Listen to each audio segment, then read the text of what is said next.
اعوذ باللہ من الشیطان الرجیم، بسم اللہ الرحمن الرحیم۔ السلام علیکم ناظرین، آپ دیکھ رہے ہیں پروگرام گوئنگ انڈر گراؤنڈ اور میں ہوں آپ کا ہوسٹ بلال حیدر چٹھا۔ ناظرین، اہم ایشوز پر بات کریں۔ نگران وزیر اعظم اور کل شہباز شریف صاحب نے فرمایا تھا، انہوں نے کہا تھا کہ میں کل یعنی آج کے روز ملاقات کروں گا اپوزیشن لیڈر راجہ ریاض صاحب سے اور ان سے بیٹھ کر مشاورت کروں گا، ان سے مصافحہ کروں گا اور مصافحہ کر کے ان سے مشاورت کروں گا، نگران وزیر اعظم کے لیے ناموں پر اتفاق کرنے کی کوشش کروں گا۔ آج ملاقات ہوئی ہے شہباز شریف صاحب کی اور راجہ ریاض صاحب کی۔ بے سود گئی یہ ملاقات، کسی نام پر اتفاق نہ ہو پایا۔ اچھے ماحول میں ملاقات ہوئی، ظاہر ہے اچھے ماحول میں ہی ہونی تھی۔ راجہ ریاض صاحب کی سی وی پہلے ہی شہباز شریف صاحب کے پاس ہے ٹکٹ لینے کے لیے۔ یہ ایسے کمال کے اپوزیشن لیڈر ہیں جو آلریڈی اس پارٹی کو جوائن کرنا چاہتے ہیں جو پارٹی برسر اقتدار تھی، اور انہی کی اپوزیشن میں بیٹھے ہوئے یہ اپوزیشن لیڈر ہیں۔ ایسے اپوزیشن لیڈر نہ کبھی ہسٹری میں آئے ہیں اور نہ کبھی آئندہ آئیں گے۔ یہ الفاظ تھے شہباز شریف صاحب کے کہ ایسی حکومت، ایسی مخلوط حکومت پاکستان کی ہسٹری میں نہ کبھی آئی ہے اور نہ کبھی آئے گی۔ اچھے ماحول میں ملاقات رہی وزیر اعظم صاحب کی اور راجہ ریاض صاحب کی، اور مشاورتی ملاقات بے نتیجہ ہی ختم ہو گئی، کیونکہ شہباز شریف صاحب نے فرمایا تھا کہ میرے پاس 3 دن ہیں، یعنی ایک ایک گھنٹہ بھی امپورٹنٹ ہوتا ہے، اور آخری لمحے تک وہ چاہتے ہیں کہ وہ وزیر اعظم کا وہ منصب انجوائے کر سکیں، اس کو آخری منٹ تک لے کے جائیں اور تب جا کر وہاں سے اس منصب کو چھوڑیں۔ اور پھر جس نے بھی نگران وزیر اعظم آنا ہے، ابھی تک سٹل کوئی نام بھی فائنل نہیں ہو پا رہا۔ کل کی بات کی جائے تو ایک نام جو جلیل عباس جیلانی صاحب کا نام ہے، جو پیپلز پارٹی کی جانب سے دیا گیا تھا، اس کا وہ نام بڑا سرکولیٹ کر رہا تھا ہر طرف کہ شاید اگلے نگران وزیر اعظم وہ ہوں گے، اور بہت سے نام بھی موجود ہیں، لیکن لگتا ہے اس بار کچھ سرپرائز ملے گا عوام کو۔ ایسا سرپرائز ملے گا جو ڈارک ہارس کی بات کی جا رہی تھی، بار بار کہا جاتا ہے caretaker P M will be a dark horse, اچانک سے ریویل ہوگا وہ ڈارک ہارس اور لوگ حیران ہو جائیں گے اس کا نام سن کے۔ شاید ایسی سچویشن بھی ہو سکتی ہے اس ملک کے اندر۔ پھر اگر بات کی جائے صدر پاکستان کی، تو انہوں نے اسمبلی جو موو کی گئی تھی صدر پاکستان کو، انہوں نے اسمبلیاں اس پر سائن کر دیا اور اسمبلیاں توڑ دیں۔ آج اسمبلیاں تحلیل ہو چکی ہیں اور ڈاکٹر عارف علوی صاحب نے اسمبلی تحلیل کا جو آرڈر تھا اس پر سگنیچرز کر دیے اور اسمبلیز ختم ہو چکی ہیں، لیکن نگران وزیر اعظم کے سلیکٹ ہونے تک شہباز شریف صاحب اس منصب پر قائم رہیں گے۔ کل ہم نے دیکھا جب پارلیمنٹ کے اندر شہباز شریف صاحب اپنا الوداعی خطاب کر رہے تھے تو پیچھے کافی گہما گہمی نظر آ رہی تھی۔ وزیر اعظم صاحب بول رہے تھے لیکن کوئی لوگ سننے میں انٹرسٹڈ نہیں تھے۔ رانا ثناء اللہ صاحب بھی وزیر داخلہ ہیں، وزیر داخلہ تھے اور سننے میں انٹرسٹڈ نہیں تھے، کیونکہ بہت سی فائلیں رہ گئی تھیں سائن ہونے والی، بہت سے لوگوں کا جمگٹا لگا ہوا تھا پارلیمنٹ کے اندر اور فائلیں سائن ہو رہی تھیں دڑا دڑ۔ شہباز شریف صاحب کو اپنے خطاب روک کے بولنا پڑا اور انہیں کہنا پڑا کہ کائنڈلی آپ رک جائیں۔ لوگ پھر بھی نہیں رک رہے تھے، شہباز شریف صاحب کی بات سن نہیں رہے تھے، شاید محسوس ہو رہا تھا انہیں کہ اب یہ وزیر اعظم تو گیا، اب ان کی بات کیا سنیں۔ شہباز شریف صاحب کو نام لے کر کہنا پڑا کہ کائنڈلی رانا ثناء اللہ صاحب آپ آگے تشریف لیں، اگر آپ آگے آئیں گے تو یہ فائلوں کا جمگٹا رکے گا۔ پتہ نہیں ایسے کون سے کام پینڈنگ تھے، ایسی کون سی چیزیں رہ گئی تھیں جو اس لمحے پہ سائن کرنی بہت ضروری تھی۔ اس ملک کے اندر بہت سے لوگ یہ کہتے ہیں کہ یہاں پہ پیمنٹس پکڑ لی جاتی ہیں کچھ کاموں کے لیے، کچھ فائلیں سائن کرنے کے لیے۔ یہاں بتایا جاتا ہے کہ کچھ کاموں کے لیے یہاں پہ بیوروکریسی کے اندر اور ہر طرف بھی شاید ایڈوانس کچھ چیزیں سیٹل کر لی جاتی ہیں، آخری لمحے میں رانا ثناء اللہ صاحب بہت سی فائلیں سائن کرتے رہے۔ ایون شہباز شریف صاحب اپنا خطاب کرتے رہے، ان کی پچھلی سیٹ پر بیٹھ کے ان کے ساتھ ایک داڑھی والا شخص موجود تھا، باریش آدمی، اور وہ فائلوں کا ایک بڑا جتھا لے کر بیٹھا رہا اور ان سے سائن ہی کرواتا رہا، اور اتنے سائن کیے جو کہ شاید ان کے پاس ٹائم بھی نہیں تھا پڑھنے کا کہ کیا کچھ سائن کر دیا ہوگا انہوں نے۔ بہرحال ہمارے ملک کا یہی المیہ ہے، یہاں پہ تمام کام ایسے ہی ہوتے ہیں۔ ساتھ ہی بات کی جائے اگر اپوزیشن لیڈر راجہ ریاض صاحب کی، تو انہوں نے صادق سنجرانی کا نام بھی آج دے دیا ہے کہ نگران وزیر اعظم صادق سنجرانی صاحب کو بنایا جائے۔ خیبر پختونخوا کے اندر بھی آج عجیب واقعہ پیش آیا اور 19 اراکین جو کہ نگران وزیر اعلیٰ کو انہوں نے استعفے پیش کر دیے، استعفے ان سے مانگے گئے اور کہا گیا کہ شاید غیر تسلی بخش کارکردگی کی وجہ سے 19 ارکان نے جو ہے وہ استعفیٰ دیا اور اب نئے ارکان کو چوز کیا جائے گا۔ نگران سیٹ اپ کے اندر غیر تسلی بخش کارکردگی پر استعفے مانگ لیے گئے۔ ساتھ ہی بات کی جائے اگر چیئرمین پاکستان تحریک انصاف کی، تو 190 ملین پاؤنڈ توشہ خانہ کیس کے اندر چیئرمین پی ٹی آئی کی ضمانت قبل از گرفتاری کی درخواستیں خارج ہو چکی ہیں۔ پہلے سے یہ ریسٹڈ ہیں، پھر بھی درخواستیں خارج ہو گئی ہیں۔ اس سب پہ گفتگو کرنے کے لیے ہمارے ساتھ اسٹوڈیوز میں موجود ہیں حسین احمد شیرازی صاحب۔ Sir thank you so much for joining us. اور ساتھ تشریف فرما ہے حافظ اسرار الحق صاحب. Thank you so much for joining us. اپنی بات کا آغاز کروں گا حسین احمد شیرازی صاحب سے اور سٹارٹ یہاں سے ہی کریں گے. سر 190 ملین پاؤنڈ کا جو کیس تھا القادر ٹرسٹ کا کیس, اس پہ ضمانت قبل از گرفتاری کی درخواست آج خارج کر دی گئی ہے جبکہ بندہ آلریڈی اریسٹڈ ہے. What's your take on that? شکریہ بلال چاٹا صاحب.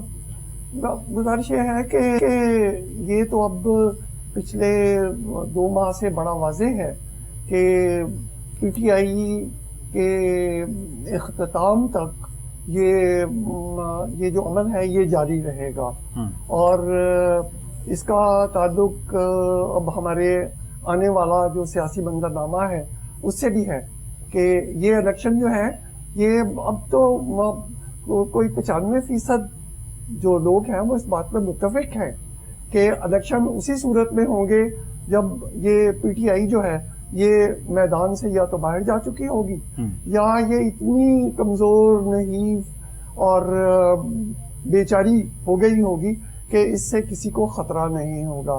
تو چنانچہ یہ 180 مقدمات بھی بنے ہوئے ہیں پی ٹی آئی کے چیئرمین پہ, اور غالباً ان کی طرف سے بھی شاید یہ اگر جیسے ان کو جب سزا دی گئی تو وہ عدالت میں وہ پیش نہیں تھے, تو یا ان کے وکیل بھی پیش نہیں تھے, تو یہ غالباً شاید ان کے جو وکلاء حارث صاحب نے بھی بڑا کلیم کیا اس بات پر. انہوں نے کہا کہ میری طرف سے دلائل بھی نہیں سنے گئے, میری باتوں پر فوکس بھی نہیں کیا گیا. وہ گزارش یہ ہے کہ اب یہ جو معاملہ ہے وہ تو آپ نے اسلام آباد ہائی کورٹ کے چیف جسٹس صاحب جو ہیں ان کا 4 اگست کا جو خط ہے رجسٹرار کا ان کی اپروول کے بارے میں کہ 5 اگست سے 13 اگست تک ہر یونیورسٹی میں جو ہمایوں دلاور صاحب ہیں انہوں نے یہ کورس اٹینڈ کرنا ہے. جی بالکل. تو چنانچہ انہوں نے تو 5 کو یہ فیصلہ سنانا ہی سنانا تھا.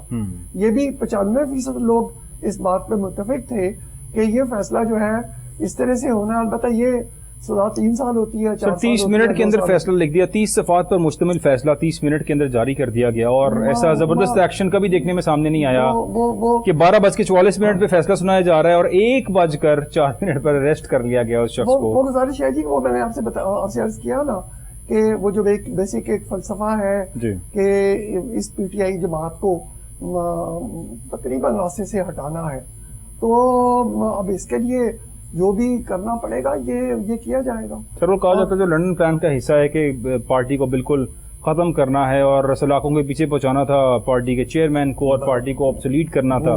وہ آپ اگر قومی اسمبلی میں جو وزیر اعظم شہباز شریف صاحب نے اپنے آخری خطاب میں بات کی ہے وہ اگر کبھی آپ وہ اس کا ایک فقرہ کہ وہ جو 9 مئی کا واقعہ ہے یہ جنرل عاصم کے خلاف بغاوت تھی.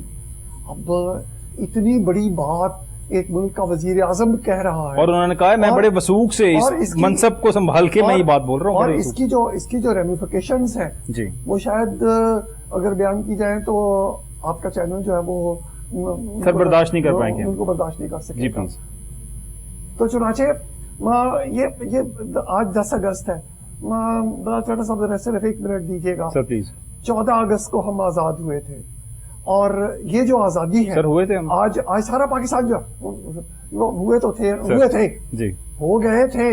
وہ جو ہمارے ساتھ بارڈر تھوڑے سے دوسری سرحد ساتھ ہی ملتی ہے واگا پہ, تو وہ بھی ہمارے ساتھ ہی آزاد ہوئے تھے. تو چنانچہ ہم آزاد ہوئے تھے, لیکن اس آزادی کی ہم نے جو قربانیاں کم دی تھی, قیمت بہت دی ہے اس آزادی کی. میں پرسوں اخبار میں دیکھ رہا تھا یہ جو کرتارپور راہداری ہے وہاں پہ 8 اگست کو ایک گرمیل سنگھ اور سکینہ بی بی کی ملاقات ہوئی. سکینہ بی بی کرامت بی بی کی بیٹی تھی. 1947 جب پاکستان آزاد ہوا تو سکینہ بی بی بچھڑ گئی اور پاکستان آ گئی. کرامت بی بی اور گرمیل سنگھ جو تھے وہ وہاں رہ گئے. ہندوستان اور پاکستان کے درمیان جب یہ معاہدہ ہوا عورتوں گمشدہ عورتوں کے آنے جانے کا, تو وہ سکینہ بی بی کو لینے کے لیے جب گئے تو پتا چلا کہ جو اس کا بیٹا ہے وہ کھیلنے کے لیے گیا ہوا ہے اور خدا جانے وہ کہاں چلا گیا. چنانچہ وہ سکینہ بی بی کو لے آئے. وہ جو اس کا بیٹا تھا وہ وہیں رہ گیا. بعد میں اب پتا چلا ہے کہ اس کا بیٹا وہ اب گرمیل سنگھ ہے, اور اس کی اپنی بہن سکینہ بی بی سے ملاقات ہوئی ہے. ایک اور یہ 24 مئی کا جنگ اخبار ہے, کرتارپورہ جو راہداری ہے وہاں تقسیم ہند میں 2 بہن بھائی جو بچھڑ گئے تھے ان کی ملاقات ہوئی ہے. 81 سالہ مہندر کور اور 78 سالہ شیخ عبدالعزیز یہ وہاں ملے ہیں. اور ایک تیسرا بھی مختصر ضرور سن لیجئے کہ 1947 میں وہ ایک مشتاق احمد صاحب سیالکوٹ میں رہتے ہیں, ان کے والد اپنی بہن سے بچھڑ گئے. وہ اپنی پھوپھی کو ڈھونڈتے رہے کہ کہاں ہے. بالآخر انہوں نے اپنی پھوپھی کو پا لیا, اور جب ان کی کرتارپور پہ ملاقات ہوئی تو پھوپھی گرمیت کور بن گئی ہوئی تھی, اور ان کے جو پھوپھا تھے وہ سردار پرتاپ سنگھ تھے. آپ یہ جو خدا کے واسطے کہ یہ آج جو ہمارے حکمران ہیں, ہمارے جو لیڈر ہیں, کبھی اس بات پہ غور کریں کہ یہ جو آزادی ہے اس کی ہم نے کیا کیا قیمت دی ہوئی ہے. کوئی اپنے آپ کو گرمیل سنگھ یا وہ گرمیت کور یا مہندر کور کی جگہ پہ اپنی کسی بہن کو رکھ کے تو دیکھیے, سوچئے کہ ان پہ کیا بیتی ہوگی. وہ سکینہ جس کا بیٹا گم گیا, اور کرامت بی بی جس کا بیٹا گم گیا, اسے نہیں ملا. مجھے اس سے یاد آیا, میری اور پاکستان کی عمر ایک جتنی ہے, جب میں چھوٹا بچہ تھا تو لاہور کی سڑکوں پہ وہ ایک نظم بیچتے تھے. یہ خلیق ملتانی تھے, ان کی ایک نظم ہے, کہاں ہے 55,000 مظلوم و بے نوا عورتیں کہاں ہیں. اس کا صرف یہ جو 1948 میں یہ نظم لکھی گئی تھی, اور مجھے یاد ہے کہ میرے بچپن میں یہ 2 آنے میں وہ اونچی آواز میں مندہ پڑتا تھا اور یہ بکتی تھی. اس کا صرف ایک بند سن لیجئے. 1948 میں یہ شعر کہا گیا تھا کہ یہ سوئے کعبہ جو چل پڑے ہیں, یہ حاجی بن کے آئیں گے کیا, یہ دیکھ آئیں گے گھر خدا کا, خدا کو منہ یہ دکھائیں گے کیا, وہ بخش دے تو کرم ہے اس کا, گناہ یہ بخشوائیں گے کیا, نبی کے روضے پہ جائیں گے پر نبی کو جا کر بتائیں گے کیا, یہی کہ غیروں کے پاس اب تک تمہاری امت کی بیٹیاں ہیں, کہاں ہیں 55,000 مظلوم بے نوا عورتیں کہاں ہیں. میری آج کے تمام جو قائدین ہیں ہمارے مختلف شعبہ زندگی میں, ان سے میری التماس ہے کہ کاش یہ خلیق ملتانی صاحب کی یہ جو نظم ہے اور یہ جو میں نے 3 واقعات بتائے ہیں, ان پہ کبھی غور تو کر کے دیکھیے. یہ جو آزادی ہے اس کی ہم نے کتنی قیمت ادا کی ہوئی ہے, اور آج یہ آزادی کتنے خطرے میں پڑی ہوئی ہے. آلریڈی 1947 کے بعد 1971 میں ہم یہ دیکھ چکے ہیں کہ یہاں کیا ہو رہا ہے یا ہو سکتا ہے. بڑی مشکل سچویشن ہے, ظاہر ہے یہاں پہ اس ملک میں جو ہو رہا ہے, جو اس ٹائم پہ عوام میں غریب پر بیت رہی ہے. کیونکہ اگر بات کی جائے مہنگائی کی تو مہنگائی نے کمر توڑ کے رکھ دی ہر شخص کی. غریب آدمی اگر 50,000 روپیہ کمانے والا ایک گھر بھی ہے تو وہ بھی آج سخت پریشان ہے. کس چیز کا بل دے, کس چیز کا بل نہ دے, بچوں کو کیسے مینج کرے, بچوں کو کیسے پڑھائے گا. اس مہنگائی کے اندر برا حال ہو چکا ہے عوام کا, اور ہمارے حکمران خوشیاں منا رہے ہیں اس بات کی کہ ملک ڈیفالٹ ہونے سے بچ گیا. عوام ساری ڈیفالٹ ہو گئی ہے, ملک ڈیفالٹ ہونے سے بچ گیا. کیسا ملک ڈیفالٹ ہونے سے بچایا ہے؟ آج اگر ملکی ذخائر کی بات کی جائے 12 کروڑ 46 لاکھ ڈالر مزید کم ہو گئے ملکی ذخائر, لیکن ملک ڈیفالٹ ہونے سے بچ گیا ہے. ہماری جی ڈی پی گروتھ کہاں تھی, آج کہاں پہ ہے, مہنگائی کہاں تھی, ہم آج کہاں کھڑے ہیں, ملک ڈیفالٹ ہونے سے بچ گیا ہے. کیسی بات یہ کی جا رہی ہے؟ حافظ اسرار الحق صاحب, اسرار بھائی, یہاں پہ جو کچھ ہو رہا ہے اس ملک کے اندر آپ نے دیکھا, اور جس طرح سے معاملہ ہے توشہ خانہ کیس کا, میں چاہوں گا کہ توشہ خانہ کیس پہ تھوڑی سی بات کی جائے. اور توشہ خانہ کیس کے اندر کس جرم پر مرتکب ہوا, کیا گھڑی بیچی گئی تھی, اور گھڑی بیچنے پہ جو سزا ہوئی ہے ان کو, جس طرح سے جج دلاور صاحب نے فیصلہ سنایا اور اگلے دن اپنی فلائٹ لی اور لندن چلے گئے ہیں, اور لندن جا کے بھی لوگ کافی ان کی عزت افزائی کر رہے ہیں. وہاں پہ ہمیں سوشل میڈیا کے تھرو دیکھنے کو مل رہا ہے بہت کچھ کہ کیا کچھ ہو رہا ہے وہاں پہ ان کے ساتھ. آپ کیا سمجھتے ہیں سر, کیا فیصلہ تھا جو توشہ خانہ کا ہے؟ بسم اللہ الرحمن الرحیم. بلال صاحب بہت شکریہ آپ کا. شاید کہ آج آپ کے اس پروگرام کے توسط سے لاڈلوں کی توہین کا مرتکب نہ ہو جاؤں۔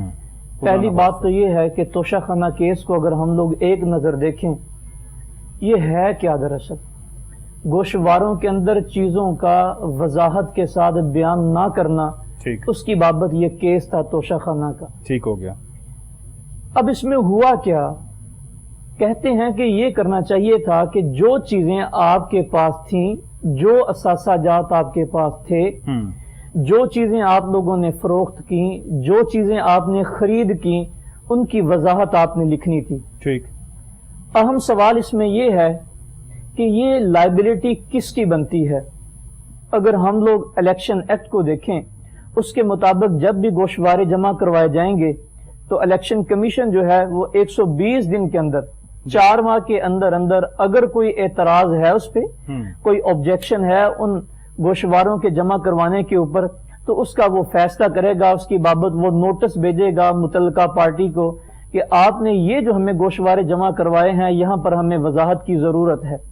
جو موجودہ کیس جس میں یہ فیصلہ ہوا، اس کیس کو اٹھا کے دیکھا جائے تو یہ 4 سال تقریباً گزر جانے کے بعد ایک پرائیویٹ کمپلینٹ فائل ہوتی ہے جس کے اوپر یہ ساری کی ساری کاروائی ہوئی۔ ٹھیک۔ بلال صاحب، قانون کی اصطلاح میں ایک ٹرم یوز کی جاتی ہے کہ ٹرائل جو ہے وائڈ اب انیشو ہے۔ یہ وائڈ اب انیشو سے کیا مراد ہے کہ یہ ٹرائل جو ہے یہ سرے سے ہی غلط ہے، قانون کے منافی ہے۔ اس کیس کے اندر بھی کچھ ایسی ہی صورتحال ہوئی۔ قانون اگر ہم لوگ دیکھیں تو سیشن کورٹ کے پاس، ایڈیشنل سیشن جج کے پاس یہ اختیار نہیں ہے کہ وہ اوریجنل جیورسڈکشن کے اندر کسی پرائیویٹ کمپلینٹ کا فیصلہ کر سکے یا کوئی بھی چلان جو سبمٹ ہوا ہے اس کا ڈائریکٹلی فیصلہ کر سکے، یہ اس کے پاس اختیار موجود نہیں ہے۔ ضابطہ فوجداری کی دفعہ 193 کے تحت اختیار ہی موجود نہیں، اختیار ہی نہیں ہے کہ وہ اوریجنل 30 صفحات پر مشتمل فیصلہ کیسے دے دیا؟ سر میں وہی عرض کرنے جا رہا ہوں، 193 ضابطہ فوجداری کے تحت ان کے پاس اوریجنل جیورسڈکشن میں کسی بھی پرائیویٹ کمپلینٹ کو انٹرٹین کرنے کا دائرہ اختیار ہی نہیں ہے۔ اب اس کا طریقہ کار کیا ہے؟ سر جب معذرت آپ کی بات کر رہا ہوں، دائرہ اختیار کو چیلنج بھی کیا گیا تھا اور اس پہ بھی کوئی فیصلہ نہیں آیا۔ جسٹس عامر فاروق صاحب جو چیف جسٹس صاحب ہیں، ان کی جانب سے اسٹے بھی نہیں دیا گیا، کچھ بھی نہیں کیا گیا۔ بلال صاحب، میں اس کے اوپر بھی بات کروں گا کہ یہ جو مذاق کیا گیا ہے، یہ مذاق کیا ہونا چاہیے تھا کہ نہیں ہونا چاہیے تھا، اس کے اوپر بھی بات کرتے ہیں کہ ہماری جو ہائی کورٹ نے اس نے بھی مکھی کے اوپر مکھی مارنے والا کام کیا۔ تو دائرہ اختیار جس کے مطابق اگر دیکھا جائے تو اس کے پاس نہیں تھا۔ اب جب اپلیکیشن آ گئی تو فرسٹلی پہلے یہ اپلیکیشن ڈیسائیڈ ہونی تھی کہ کیا جورسڈکشن ہے کہ نہیں ہے۔ اس کے اوپر جنابلی ٹرائل کورٹ نے فیصلہ دے دیا کہ میرے پاس دائرہ اختیار ہے، جبکہ قانون کے مطابق ان کے پاس دائرہ اختیار موجود نہیں ہے۔ اب اس کو جب اسیل کیا گیا ہائی کورٹ کے اندر، تو ہائی کورٹ کا کام کیا تھا؟ اب دیکھیں، جب بھی ہم لوگ کسی انلیگل آرڈر کو چیلنج کرتے ہیں ہائی کورٹ میں، تو ہائی کورٹ کی یہ ذمہ داری ہوتی ہے اور روٹین بھی یہ ہے کہ وہ اس کو سیٹ اسائڈ کرتے ہیں اور اس کے اوپر فیصلہ دے دیتے ہیں اور نیچے بھیج دیتے ہیں۔ اس کیس میں جو کیا گیا وہ بھی ایک مذاق تھا، وہ بھی ایک مذاق تھا۔ وہ کیسے؟ اب ہائی کورٹ نے کہا کہ جناب دوبارہ سے نیچے بھیج دیا کہ اس اپلیکیشن کو دوبارہ سے ڈیسائیڈ کیا جائے۔ بھائی ایک کورٹ جو کہ آلریڈی اپنی اوپینین دے چکی ہے، اپنا ایک آرڈر پاس کر چکی ہے، وہ اپنے اس آرڈر کو کیسے ریویو کرے گی؟ اس کے پاس کہاں سے اختیار آ گیا؟ وہ انلیگل آرڈر تھا، آپ کے پاس گئے تو اب یہ ذمہ داری بنتی تھی ہائی کورٹ کی کہ اس کو ڈیسائیڈ کرتے، اس کے بعد نیچے بھیجتے کہ جناب آپ کے پاس دائرہ اختیار نہیں ہے یا آپ کے پاس دائرہ اختیار ہے، تو یہ معاملہ جو ہے یہ بھی حل ہو جاتا۔ لیکن اس کیس میں نہیں کیا گیا۔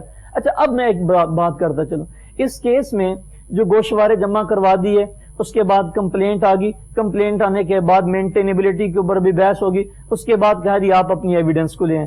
اب سوال یہ تھا کہ جو پرائیویٹ کمپلینٹ فائل کرنے والا بندہ ہے، اس کو جس نے اختیار دیا اس کا اس اتھارٹی لیٹر کے اندر کوئی ذکر ہی نہیں ہے، اور یہ ججمنٹ کے اندر بھی لکھا ہوا ہے۔ یہ جو ججمنٹ ہے 30 صفحات کی، جج ہمایوں دلاور صاحب نے جو دی ہے، اس کے اندر بھی یہ لکھا ہوا ہے کہ اس کا ذکر نہیں ہے، اور یہ ایک پوائنٹ بڑا ایجیٹیٹ کیا تھا، ویلڈ تھا۔ کمپلیننٹ کا ذکر ہی نہیں ہے اس کے، کمپلیننٹ نہیں، کمپلیننٹ کا نہیں، جس نے اتھارٹی دی اس پرائیویٹ کمپلینٹ کو فائل کرنے کی، جو اتھورائزنگ پرسن ہے، اس کا کوئی ذکر ہی اس کے اندر نہیں ہے۔ اچھا، اب خیر بہرحال یہ ہو گیا سارا کا سارا۔ اب اس کے بعد صورتحال یہ تھی کہ جب انہوں نے پروسیکیوشن نے اپنی ایویڈنس پیش کر لی, فرد جرم لگی, شہادتیں پیش کر لی. اب اس کے بعد جو ملزم کے پاس سب سے جو بیسک رائٹ ہے وہ یہ ہے کہ کیا اپنے وہ ڈیفنس کے اندر کوئی شہادت پیش کرنا چاہتا ہے کہ نہیں پیش کرنا چاہتا. اس کیس میں بھی ایسے ہوا جب 342 کی سٹیٹمنٹ ہوئی. اچھا بلال صاحب یہ ذرا ناظرین کو بتانا ضروری ہے کہ یہ 342 کی سٹیٹمنٹ ہے کیا. بالکل مدعیوں کی طرف سے جتنی بھی شہادت ملزم کے خلاف پیش کی جاتی ہے وہ ساری کی ساری شہادت کو سوال نامے کی صورت میں ملزم کے سامنے رکھا جاتا ہے کہ یہ شہادت آپ کے خلاف ان گواہان نے دی ہے, آپ اس کی بابت کیا کہتے ہیں. اچھا پھر ملزم ان سوالوں کے جواب دیتا ہے اور اس کے بعد اس سوال نامے میں 2 سوال اور موجود ہوتے ہیں. ایک سوال یہ ہوتا ہے کہ would you want to produce defence evidence, کیا آپ ڈیفینس ایویڈنس پیش کرنا چاہتے ہیں. نمبر 1 بیسک رائٹ ہے جی, بیسک رائٹ ہے. اور دوسرا سوال اس سے یہ پوچھا جاتا ہے کہ کیا آپ 340 سب سیکشن 2 ضابطہ فوجداری کے اندر پیش ہونا چاہتے ہیں کہ نہیں پیش ہونا چاہتے. اچھا جب وہ یہ بات کہہ دے کہ میں ڈیفینس ایویڈنس پیش کرنا چاہتا ہوں, پھر اس کے بعد کیا ہوگا. اس کے بعد جو ہے 265F ضابطہ فوجداری, اس کے سب سیکشن 5, 6 اور 7 جو ہے اس کا پریروگیٹو ہے ملزم کا کہ وہ اس کے مطابق سب سیکشن 6 کے تحت وہ کورٹ کے کہے گا جناب میں نے ایویڈنس دینی ہے اور یہ میں گواہان کو پیش کرتا ہوں. اور وہ گواہان جو کہ اس کی دسترس میں ہیں ان کو وہ خود پیش کرے گا. اگر وہ ان کو پیش نہیں کر سکتا تو پھر یہ عدالت کیا کرے گی, سب سیکشن 7 کے تحت ان کو نوٹس کرے گی, طلب کرے گی, ان کی پریزنس کو انشور کروائے گی. ایک بات میں اور کرتا چلوں, اس کیس میں چونکہ گوشواروں کو جمع کروانے کا ذکر تھا بلال صاحب, اب بات یہ ہے کہ یہ گوشوارے جمع کروائے کس نے, ایک وکیل نے, ایک لیگل جو اس کا اسسٹنٹ تھا اس نے یہ جمع کروائے ہیں. اب قانون یہ کہتا ہے, قانون شہادت آرڈر کی بات کریں 1984 آرٹیکل 9 کے تحت, یہ ایک جو کمیونیکیشن ہے ملزم کے درمیان, سوری اپنا سائل کے درمیان میں اور اس کے وکیل کے درمیان میں, اس کو پروٹیکشن حاصل ہے کہ اس کو ڈسکلوز نہیں کیا جا سکتا. ہاں لیکن البتہ وہ شہادت یا وہ ایسی کمیونیکیشن جو کسی انلیگل ایکٹ کی بابت ہو تو اس کی بابت اس کو ڈسکلوز کیا جائے گا. اب اس کیس میں جب وہ آئے ہیں تو انہوں نے آ کے ایک اپلیکیشن دی 265F7 کے تحت کہ جناب میرے یہ گواہان ہیں, ان گواہان کو طلب کیا جائے اور طلب کرنے کے بعد ان کی شہادت کو قلم بند کیا جائے. دیکھیں ہم لوگ کانسٹیٹیوشن کی بات کرتے ہیں, کانسٹیٹیوشن کی بات کرتے ہیں, صبح سے لے کے شام تک یہی سنتے ہیں. آرٹیکل 10A فیئر ٹرائل کا رائٹ دیکھتا ہے یہ constitution every citizen of Pakistan کو, لیکن بدقسمتی سے اس ٹرائل کے اندر وہ جو فنڈامنٹل رائٹ تھا, وہ جو بیسک رائٹ تھا, اور میں اس سے بھی آگے ایک بات کرتا چلوں, یہ انٹرنیشنل لا ہے کہ اس کو فیئر ٹرائل کا رائٹ دینا ہے. اور فیئر ٹرائل کے اندر سپریم کورٹ نے بڑی وضاحت کر دی 2 باتوں میں, کہا کہ اس کی فزیکل پریزنس کا ہونا, اس کی مینٹل پریزنس کا ہونا بھی ضروری ہے. یہ دونوں چیزیں ضروری ہیں. اس کے بعد ایک ایکٹ آیا تھا investigation of fear trial act 2013 جو ہے وہ ایکٹ آیا تھا, اس ایکٹ کے اندر بھی یہ ساری کی ساری چیزیں ہیں. اب ایک بات اور بھی ہے, اب اگر کسی ملزم نے یہ کہہ دیا کہ میں پیش نہیں کرنا چاہتا, کیا عدالت کے پاس اختیار ہے کہ وہ کسی گواہ کو طلب کر لیں؟ تو عدالت کے پاس بالکل اختیار ہے. وہ اختیار ہے 540 ضابطہ فوجداری کے تحت کہ وہ کسی بھی گواہ کو طلب کر سکتی ہے. لیکن اس کیس میں ہوا کیا ہے سر؟ اس کیس میں ہوا کیا ہے, ڈیفینس وٹنسز جو تھے ان کو پیش کرنے کی اجازت نہیں دی گئی, جو کہ یہ ملزم کا بیسک رائٹ ہے. بیسک رائٹ ہے, اس کی وائلیشن ہوئی. اس کے بعد جو ہے اس کا فیصلہ سنا دیا.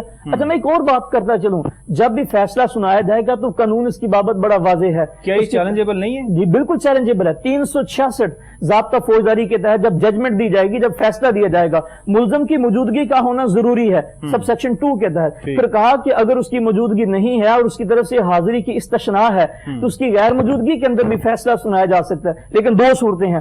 کہا کہ ایسا فیصلہ جس میں اس کو بری کرنا ہو تو اس کی غیر موجودگی میں سنایا جا سکتا ہے فیصلہ اس کی وکیل کی موجودگی کے اندر, نمبر 1. نمبر 2, یہ ایسا فیصلہ جس کے اندر صرف جرمانے کی سزا ہو تو وہ سزا ملزم کی غیر موجودگی میں سنائی جا سکتی ہے. اس کیس میں ملزم کی موجودگی نہیں تھی, جس کو یہ الج کرتے ہیں کہ ہم نے پروسیکیوشن نے اپنا کیس ثابت کر دیا, لیکن ملزم کو نہ تو اپنا ڈیفینس ایویڈنس پیش کرنے کی اجازت دی گئی اور نہ ہی گواہان کو پیش کیا گیا اور نہ ہی ان کی موجودگی کے اندر فیصلہ سنایا گیا. اب یہ ساری باتیں تو بلال صاحب ہوگی. اب مسئلہ یہ ہے, کیا یہ فیصلہ سسٹینیبل ہے ان دی آئی آف لا کہ نہیں؟ یہ ایک بڑا بیسک رائٹ ہے 426 ضابطہ فوجداری کے تحت کہ ایسے مقدمات جن کی سزا 3 سال تک ہو اور ان مقدمات کا فیصلہ اپیل میں 6 مہینے تک نہ ہو سکے تو پھر عدالت کیا کرے گی, اسے ریلیز کر دے گی، اس سے ضمانت دے دے گی اور چھوڑ دے گی، اور اس آرڈر کو سسپینڈ کیا جا سکتا ہے. یہ عام حالات میں جو ہم بیل لیتے ہیں وہ 497 498 کے تحت ہوتی ہے، لیکن جب فیصلہ ہو جانے کے بعد کسی ملزم کو بیل دی جائے گی تو وہ 426 کے تحت دی جائے گی. اب اس کیس میں اگر چیلنج کیا انہوں نے تو اس کے بعد یہ فیصلہ آ جائے گا. مذکرہ خیز بلال صاحب، اس میں بات یہ ہے کہ آپ نے دیکھا ہوگا ابھی ایک وکیل صاحب کے قتل کیس کے اندر ہائی کورٹ نے یہ کہا کہ جناب اب آپ اس کو گرفتار نہ کیجیے، عمران خان کی گرفتاری اس کو روک دیا ہے. اچھا اب مجھے ایک بات بتائیں، کیا مذاق کیے جا رہے ہیں؟ کیا ساری دنیا کو یہ پتا چل گیا، چھوٹے سے چھوٹے بچے کو یہ پتا چل گیا کہ عمران خان گرفتار ہے، اور کس کو گرفتاری سے یہ روک رہے ہیں؟ تو یہ میرا خیال اس سے بڑا کوئی مذاق نہیں ہو سکتا. یہ قانون کی نظر میں فیصلہ مینٹینیبل نہیں ہے. آپ بھی حسین احمد شیرازی صاحب، آپ نے ساری بات سنی ہے. سر یہ جو ہوا ہے، جو کچھ توشہ خانہ کیس کے اندر، توشہ خانہ کیس میں حکومت کا جو نیریٹو ہے وہ بات سنی جائے تو وہ تو بہت سی عجیب سی باتیں کرتے ہیں وہ، لیکن جو کچھ حافظ اسرار الحق صاحب نے بتایا یہاں پہ جس طرح سے بیان کیا ہے، what's your take on that sir? گزارش یہ ہے بلال چٹھا صاحب کہ جیسا میں نے آپ سے عرض کیا کہ یہ تو ہونا ہی تھا.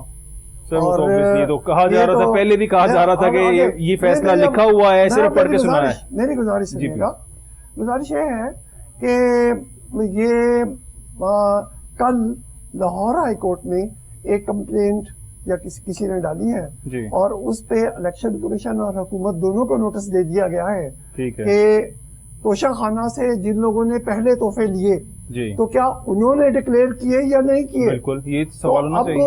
اب بالکل آپ فکر سر، لیکن آج تک 90 سے لے کے 2001 تک کا ریکارڈ بھی پروڈیوس نہیں کیا گیا توشہ خانہ. میری گزارش سنیے نا، وہ اگر جب کسی کو چاہیے ہوگا نا، کسی نگران کو کہ یہ ریکارڈ آ جائے تو وہ 2 گھنٹے میں آ جائے گا. اور اس لیے نگران پہ بڑا ٹائم لگ رہا ہے اور بندہ چوز کرنے پہ بڑی مشکل ہو رہی ہے. اور گزارش یہ ہے کہ اس کے بعد تو پتہ نہیں پھر یہاں باقی کون رہ جائے گا. تو چنانچہ یہ جو ہو رہا ہے، یعنی یہ سب جیل میں ہوں گے سر؟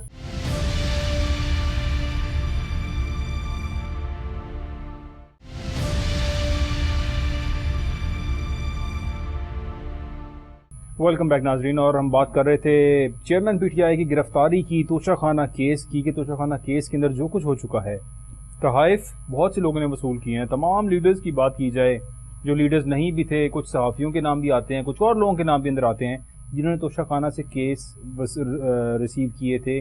کیا ان سب نے اپنے گوشواروں میں، اپنے ٹیکس گوشواروں کے اندر وہ سب کچھ شو کیا تھا؟ اگر نہیں کیا تھا، کسی نے اپنی ٹیکس اسٹیٹمنٹ کے اندر کوئی چیز بھی شو نہیں کی، تو پھر تو اس جرم کے تمام لوگ ہی مرتکب ہوں گے. اور فیوچر میں کیا ہوگا اگر کوئی ایسا کیئر ٹیکر، اس لیے بڑی پریشانی ہو رہی ہے حکومت کو کیئر ٹیکر چننے میں، اگر کوئی ایسا کیئر ٹیکر وزیر اعظم آ گیا جس نے ان کی بات نہ مانی تو شاید ان سب کو اٹک جیل جانا پڑے گا. کیونکہ یہاں پہ بہت سے لوگوں نے گاڑیاں بھی نکلوا لی ہیں توشہ خانہ سے، جو گاڑیاں قانون کے مطابق الاؤڈ نہیں ہیں. اور ایک اور بات، اگر توشہ خانہ سے آپ نے کوئی بھی تحفہ لیا ہے، کیا وہ تحفہ آپ کی ملکیت ہے؟ آپ اس کو بیچ سکتے ہیں، نہیں بیچ سکتے؟ یہ بھی میرا ایک سوال ہے. اور سینئر قانون دان ہمارے ساتھ موجود ہیں حسین احمد شیرازی صاحب.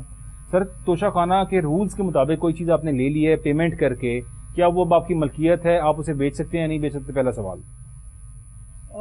گزارش یہ ہے بلال چٹھا صاحب کہ قانونی طور پہ تو اسے بیچ سکتے ہیں، لیکن شاید ہائی مورل گراؤنڈ اخلاقی طور پہ شاید نہ بیچ سکتے، ہائی مورل گراؤنڈ پہ اسے نہیں بیچنا چاہیے. لیکن یہاں جو اب تو یہ باقاعدہ ثبوت کے ساتھ ہمارے جو مختلف شعبہ زندگی کے بہت بڑے بڑے نام ہیں، انہوں نے جو تحفے لیے ہیں اور جن حالات میں لیے ہیں اور جس قیمت پہ لیے ہیں، وہ تو اگر یہ پینڈورا باکس کھل گیا. سر، ایک 40 ایکڑ زمین کا ذکر بھی آتا ہے جو شاید مکہ کے قریب دی گئی تھی نواز شریف صاحب کو اور فیملی کو، 40 ایکڑ کے قریب زمین، وہ ابھی تک وہ ثابت نہیں ہو رہی. وہ تو اور بات ہے، وہ شاید وہ توشہ خانہ کے زمرے میں نہیں آتی. نہیں، وہ توشہ خانہ والا کام نہیں ہے. ٹھیک ہے، وہ ان کا اور ویسے ہی وہ تحفتاً دی گئی تھی. تو اگر تحفتاً دی گئی تھی تو نواز شریف صاحب کو ذاتی حیثیت میں تو نہیں دی گئی ہوگی؟ وہ being a prime minister in this country, اگر وہ زمین ان کو ملی ہے، کیا ان کو توشہ خانہ میں شو نہیں کرنی چاہیے؟ وہ گزارش یہ ہے کہ اس طرح کے جو اگر معاملہ، جیسے میں نے آپ سے گزارش کیا کہ اتنے واضح ثبوت ہیں کہ لوگوں نے خلاف قانون کیا کیا کچھ لیا ہوا ہے. بالکل. تو اس کے لیے اتنی دور جانے کی کیا ضرورت ہے؟ اس کا مطلب یہ ہے کہ جس طرح آپ بتا رہے ہیں کہ ان فیوچر یہ سب لوگ پھنس جائیں گے اسی کیس کے اندر جو انہوں نے چیئرمین پی ٹی آئی کے اوپر ڈال دیا جس میں انہوں نے اٹک جیل بھیجا ہے. ہماری بدقسمتی یہ ہے جی کہ ہم یہ ساری انفارمیشن جب اکٹھی کرتے ہیں تو اس کا مقصد جو ہے وہ اس ملک کی فلاح اور بہبود کے لیے اس انفارمیشن پہ عمل درآمد کروانا نہیں ہوتا، بلکہ جو کسی حکومت کی پالیسی ہے اس پالیسی کے مطابق لوگوں کو سیدھی لائن میں رکھنے کے لیے اس انفارمیشن کو استعمال کیا جاتا ہے. اور چنانچہ پچھلے 75 سال سے بھی یہی ہوتا آیا ہے. اور آنے والے جو اب تو بڑے سنجیدہ معیشت دان ہیں، اب تو اگر ہم آج اپنا کام توجہ سے، محنت سے، ذمہ داری سے، ایمانداری سے کرنا شروع کریں تو آنے والے کم از کم ہمیں 10 سال چاہیے کہ ہم اپنی ترقی تو کیا کرنی ہے، ہم اپنی نارمل زندگی میں آ جائیں. آپ نے اپنی زندگی میں کبھی ایسا کیس اتنی ایفیشینٹ موو دیکھی آپ نے کہ یہاں سے 30 منٹ کے اندر 30 صفحات پر مشتمل کسی جج نے فیصلہ دے دیا ہو اور اس کے پھر چند منٹ کے بعد جو اس شخص کو دوسرے شہر کے اندر سے اریسٹ بھی کر لیا گیا ہو اور اس پولیس کو، حالانکہ میرا خیال ہے کہ نارملی یہ پروسیجر کوئی 5-6 گھنٹے کا پروسیجر ہے کہ اسلام آباد پولیس تھی وہ ریکویسٹ بھیجتی چیف سیکرٹری کو، چیف سیکرٹری سے آگے پولیس کو کہا جاتا اور پھر پولیس جاتی وہاں پہ ان کو اریسٹ کرنے کے لیے. اتنا کوئک ایکشن آپ نے کبھی دیکھا سر؟ وہ گزارش ہے جی کہ پاکستان کی جو عدالتی تاریخ ہے اس میں ہمارا 126واں نمبر ہے دنیا میں 132 میں سے. جسٹس قاضی فائز عیسیٰ صاحب کی وہ آج بھی مجھے اسٹیٹمنٹ یاد ہے جب یہاں بیٹھے انہوں نے سوال کیا کہ would you raise your hand جو سب satisfied جو ہیں، ایک بندہ بھی ایک نے بھی کہا تو ایک میں مطمئن نہیں ہے. یہ تو انہوں نے سر یہ سوال بنتا تھا ویسے جسٹس انوار الحق صاحب جو تھے ان سے کھانے پہ عشائیے میں وہ پوچھا کہ جی آپ نے جو فیصلہ تھا وہ لکھ دیا جو ضیاء الحق صاحب نے ٹیک اوور کیا ہے؟ ان کا ہاں لکھ دیا. تو انہوں نے کہا کہ آپ نے حق میں لکھا؟ ہاں. ان کا جی بالکل حق میں لکھا. تو انہوں نے کہا کہ کیا آپ نے آئین کو امینڈ کرنے کا اختیار دیا ہے انہیں؟ ان کا وہ تو میں نے نہیں دیا. تو انہوں نے کہا جی یہ تو پھر بڑی مشکل ہو جائے گی، یہ تو بڑا یہ تو نہیں چلے گا.